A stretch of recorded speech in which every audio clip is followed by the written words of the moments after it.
Түркістан облысы Отырар ауданы бүгінде инфрақұрылымы жақсарып дамудың жолына түскен. Ауылдық округтерде халықтың әл-ауқатын арттыру негізгі мақсат. Соның бір ауданға қарасты Қарғалы ауылы. Көркі келіскен, жолы жаңарған ауылдық округ құрамына 2 елді мекен кіреді. 365 отбасы тұрады. Бүгінде ауылдың ішін жарықтандыру, ішкі жолдарда асфальттау 80%-ді құрап отыр. Бұл туралы Қарғалы ауылының әкімі Еркеғали Жұмабекұлы айтып өтті. Биылғы жылы ауыл округімізде қарасты 2 көшеміз ауылым ел бесігі бағдарламасымен 2 көшеміз асфальттанса, 3 көшеміз аудандық бюджет есебінен асфальттанды. Жалпы ауыл округімізде көшелер саны 16 көшеміз бар. Асфальттанған көшеміз жалпы 80%, тас 97% тас төселген көшелерімізге. Одан бөлек 2 көшемізге Қарғалы елді мекенінде Қожахмет көшесі мен Отырар елді мекенінде Ибрагим көшесі жарықтандырылды.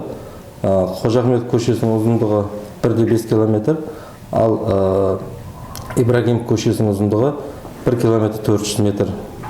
Одан бөлек Қарғалы елді мекенінің орталығында балалар ойналғаншасы салынды аудандық бюджет есебінен. Одан бөлек Отырар елді мекенінде Темірбек Ибрагимов атындағы Кеңес одағының батыры сол кісінің атынан саябақ салынды. Еркеғали Жұмабекұлы 2400-ден аса халқы бар Қарғалы ауылына 2021 жылдан бері әкім болып қызмет етіп келеді. Биылғы жылы сайлауға түсіп, халық сеніміне ие болып, қайта сайланыпты. Бүгінде ауылда атқарылған игі жұмыстар қатары баршылық. Биылғы жылы ауыл орталығынан жаңадан ойын алаңшасы халық пайдалануына берілген. Ел қуанышын еселейтін саябақта бой көтерген. Таза Қазақстан аясында тұрақты сенбілік ұйымдастырылып, ауыл ішін күл-қоқыстан тазарту жұмыстары тұрақты жүргізіліп келеді. Сонымен қатар ауыл халқы бүгінде толықтай табиғи газбен қамтылған. Ауыл округіміз газбен толық қамтылған. Биылғы жылы демеушілік есебінен ауылдағы тұрмысы төмен отбасыларға 7 отбасыға тұрғын үйіне газ кіргізіп берді. Одан бөлек басқа да тұрмысы төмен отбасыларға әлеуметтік көмек көрсету ішінара жеке кәсіпкерлер арқылы тұрақты жүргізіп келеді. Жалпы осындай жұмыстар атқарылып келе жатыр ауылымызда. Таза Қазақстан бағдарламасы бойынша бізге биылғы жылы трактор тіркемесімен берілген. Ауылдағы күл-қоқыстарды шығаруға, тиісті полигонға апарып тастауға мүмкіншілік туды.